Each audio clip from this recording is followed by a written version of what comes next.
What is up, my Squirrelites? It is I, your king, welcoming you back to Destiny. We've got just a little more than a week until the April update drops, and with it, more than likely, a vendor weapon refresh. So, I'm going to be going over the weapons you're going to want to make sure you have from the vendors before the update drops. We're going to start with New Monarchy, and I'm going to separate it all into tiers of most importance, because while some of these weapons are good, not all of them are great. So I've got it into 3 tiers. Let's start with New Monarchy. First up is the Righteous 7, the auto rifle from New Monarchy. It is the mid-impact variant. It comes with rifled barrel, it comes with glass half full, and it comes with perfect balance. This thing is a pretty darn good auto rifle, very accurate, very stable, but all of that comes at the cost of incredibly low reload speed. But I think the sacrifice is worth it at times. This is definitely more suited for PvP than it is for PvE. Hopefully mid-impact auto rifles will get a tiny buff in the April update as well, thus making this thing even more viable. On to the sidearm, the Conviction 2. This is probably the second best option for sidearms from all of the vendors. It comes with reactive reload. Battle Runner is meh, but it also has the option for high caliber rounds and appended magazine, bringing that mag up to 18. I would say this is tier 3, but it is still very viable for PvP and very rewarding if you can actually get the reactive reload to work in certain situations. It does come with speed reload, but it really doesn't make much of a difference. On to the shotgun, the Burden of Proof 11. This thing comes with smooth ballistics, aggressive ballistics, which isn't really all that helpful, but it does come with full auto, being the highest rate of fire shotgun type, and rifled barrel, and even underdog in sticky situations can help you out a lot. I would say this is tier 1 for PvE. For PvP, you might as well just skip it. And then on to the Antinomy 16, the sniper rifle from Hawkeye. I know this thing is probably the most underrated sniper rifle available. It is of the mid-impact variant, but it comes with absolutely amazing perks, being a snapshot and or alternatively injection mode, which does slightly increase your ADS speed, and unflinching, which is one of the best perks for sniper rifles. Guerrilla Fighter isn't all that great, but I really love this sniper, and as long as you're able to get used to the scopes, it is a very good option. Last but certainly not least is the Objection 4, the machine gun. Comes with aggressive ballistics, always very nice in a machine gun, counterbalance, and persistence. This is the most accurate machine gun you could possibly ask for. It also comes with a range boost as well at the cost of stability, but counterbalance pretty much means no matter what your stability stat, you're probably going to be on target with a high impact variant of machine gun. And that is a tier 2 PvP weapon. I would say just skip it if you're looking for something for PvE. On to the Crucible Quartermaster. Let's start with the auto rifle, the Deal Breaker, which I'm going to be putting in tier 3 right off the bat because it really isn't all that remarkable, but in certain situations can be really good, especially if they do give us that high impact auto rifle buff that they so desperately need in the April update. With crowd control and glass half full, it can be quite the DPS beast, and it also comes with hand-laid stock, which is always nice to have on any auto rifle variant. This thing can be good, but again, I am putting it in the lowest tier because it only has potential, doesn't mean it actually is. And on to the Hawksaw, which I am also putting in tier 3, just because the vendor perks aren't all that great. However, the Hawksaw is a very highly sought after type of pulse rifle, even after the nerf. With secret round, not that good, but appended magazine to balance out small bore for that range and stability increase. Although you are looking at a much slower reload speed, you can maintain that 30 round mag and still have the stability and range.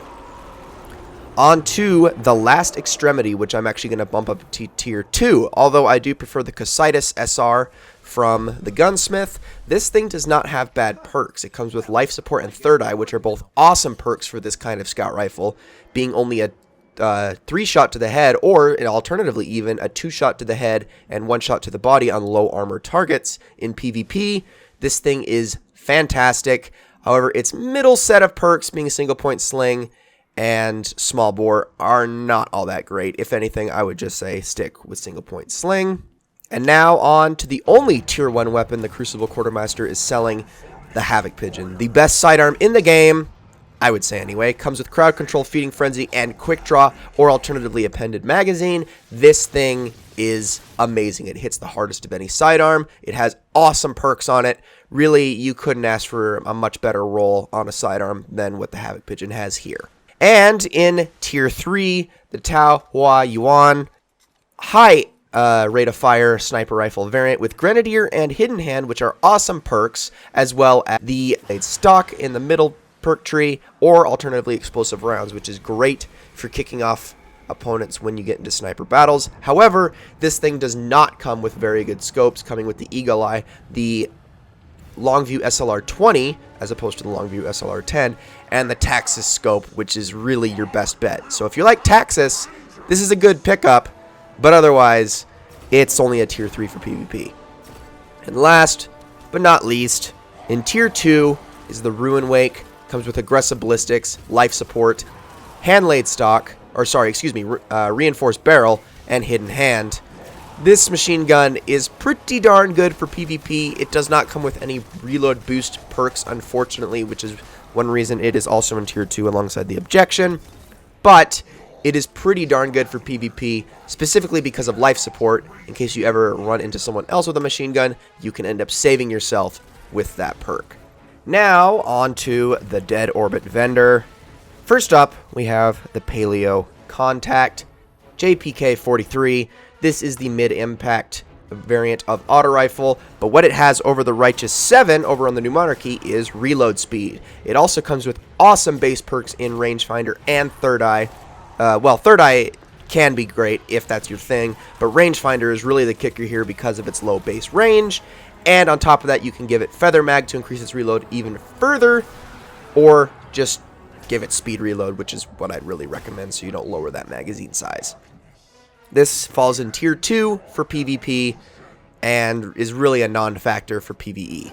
On to easily the best PvE weapon in the game. And honestly, if you don't have this weapon, I don't know what's wrong with you. The hung Jury SR4 with triple tap, extended mag, or hand-laid stock if you'd rather have this ability, and Firefly. Triple tap alone makes this thing somewhat decent for PvP. However, this is by far the best option for PvE in terms of primaries that all the vendors sell. Really, you have no reason not to have this already, but I'm pretty sure anyone watching this would have it already. Make sure you grab this thing. It is the best possible PvE role. Now, on to the Hitchhiker FR4, the highest possible impact variant of fusion rifle, thus meaning only 4 of its 7 bursts need to hit to get a kill in PvP, which is why it alone puts it in tier 2. Also, life support can be quite the lifesaver, especially on fusion rifles who tend to always get their shot off second. This does only come with hand-laid stock, thus making its range pretty minimal, which is something that's very important on a fusion rifle, which is why I can't put this thing in tier 1. If it did have a better range, this would be the best possible option for fusion rifles in the game. If you can get a roll with rangefinder on this thing to couple with life support, well, you really wouldn't be able to ask for anything better. And last but certainly not least for the Dead Orbit is the Patch A with accurized ballistics, crowd control, rangefinder, and rifled barrel. This is my personal favorite PvE shotgun, tier 1 for sure, and I'd even put it in tier 2 for PvP with that awesome range, that enhanced impact, crowd control, rangefinder. Everything about this thing is just a god roll. Unfortunately, it is not the highest or second highest impact variant of shotgun, which is the only reason I wouldn't say it's tier 1 for PvP, but it still does pretty darn good work in both activities. Now on to the Vanguard Quartermaster. He's got a few things over here.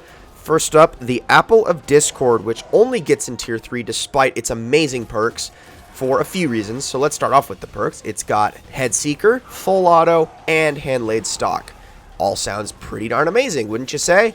Well, unfortunately, it is in the mid-impact variant of Pulse Rifle, which is currently the worst variant of Pulse Rifle. On top of that, all Hawkeye Pulse Rifles come with a pretty weird recoil pattern where counterbalance is almost entirely necessary, even with almost max stability. but its perks alone give it at least tier 3, so it is worth picking up. And if you can somehow master it, it is a pretty darn good pulse rifle for PvP. Next up, the Not Like the Others Scout Rifle. This can be extremely amazing in PvP with crowd control and reactive reload. Coupled together, you can 2-shot to the head despite its mid-impact variant of Scout Rifle. The circumstances aren't really all that common, but with explosive rounds also to kick any sniper users, this thing can be pretty darn amazing in PvP, and is also pretty darn good in PvE as well. I have gotten much better rolls of Not Like the Others from the packages, but this is still a pretty darn good roll, and thus puts it in tier 2 for PvP and tier 3 for PvE. Last, but of course not least, is the almighty 1,000-yard stare. This one comes with triple tap, perfect balance, and mulligan. Ideal for PvE for anyone who doesn't have a black spindle, or in really any activity where you'd rather not use the black spindle. It also comes with the Longview SLR-10, which is arguably one of the best scopes in the game, as opposed to the short gaze, and there's also the Taxis scope, which some people like, and also gives you an even higher stability buff. This thing is a tier 1 for PvE, and tier 2 for PvP because it doesn't have the most optimal perks, but of course being the 1,000-yard stare is still pretty darn good in PvP. And on to my personal favorite faction, Future War Cult, starting off with the very first option, the Vanity, the hand cannon. This thing comes with amazing base perks.